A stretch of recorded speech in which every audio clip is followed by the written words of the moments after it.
Industri otomotif merupakan salah satu penggerak perekonomian kita yang harus segera kita akselerasi, kita percepat.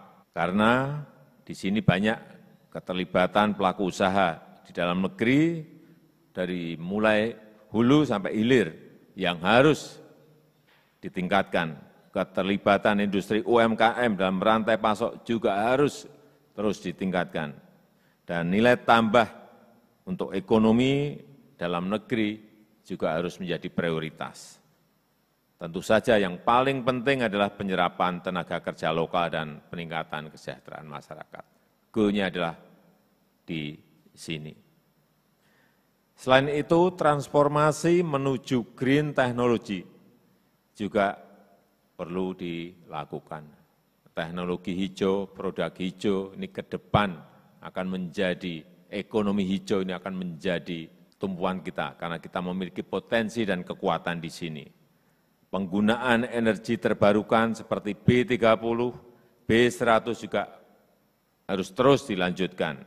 Demikian juga dengan pengembangan industri mobil listrik, ini juga harus dipercepat. Dan kita harapkan menjadi salah satu industri unggulan negara kita, Indonesia. Para pelaku industri otomotif yang saya hormati, industri otomotif menjadi prioritas untuk terus ditumbuhkan investasinya. Pemerintah terus berupaya meningkatkan iklim investasi. Kita sudah menetapkan Undang-Undang Cipta Kerja.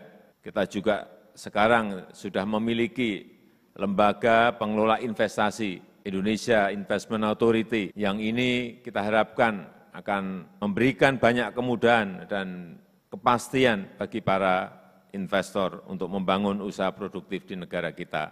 Kebijakan relaksasi pajak juga telah diterbitkan pemerintah untuk mendongkrak penjualan dan daya beli produk otomotif, untuk mendorong makin banyak permintaan agar ada demand di situ yang bisa menggerakkan industri otomotif kita.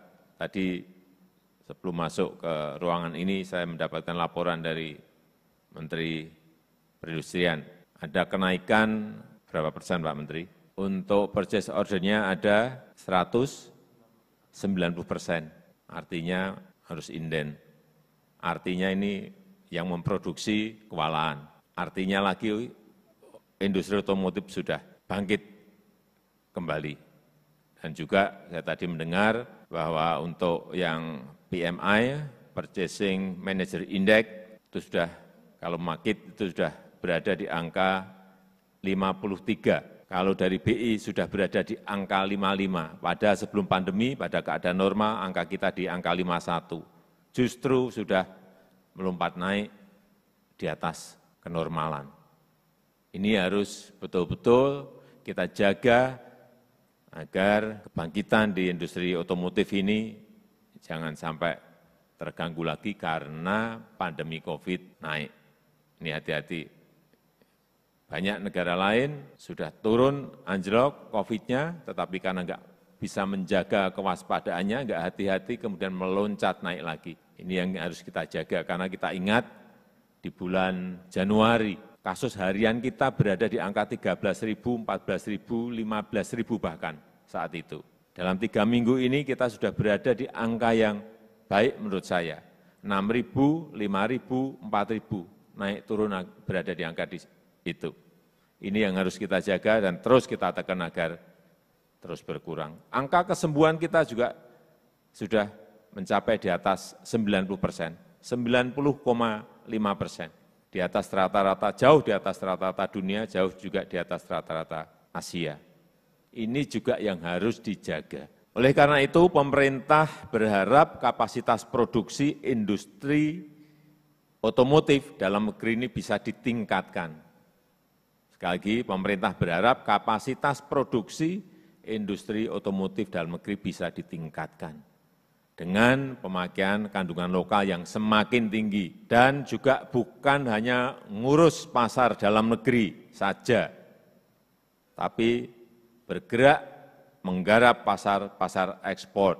Ini saya lihat sudah peningkatannya sudah baik, tetapi kita ingin lebih ditingkatkan lagi. Bapak Ibu yang saya hormati, melalui penyelenggaraan pameran ini, reputasi Indonesia di dunia otomotif bisa ditingkatkan dan sekaligus menunjukkan kesiapan kita untuk menjadi tuan rumah penyelenggara event otomotif berskala internasional, termasuk kesiapan kita untuk menggelar MotoGP di Mandalika, Formula E di Jakarta, dan event-event internasional lainnya.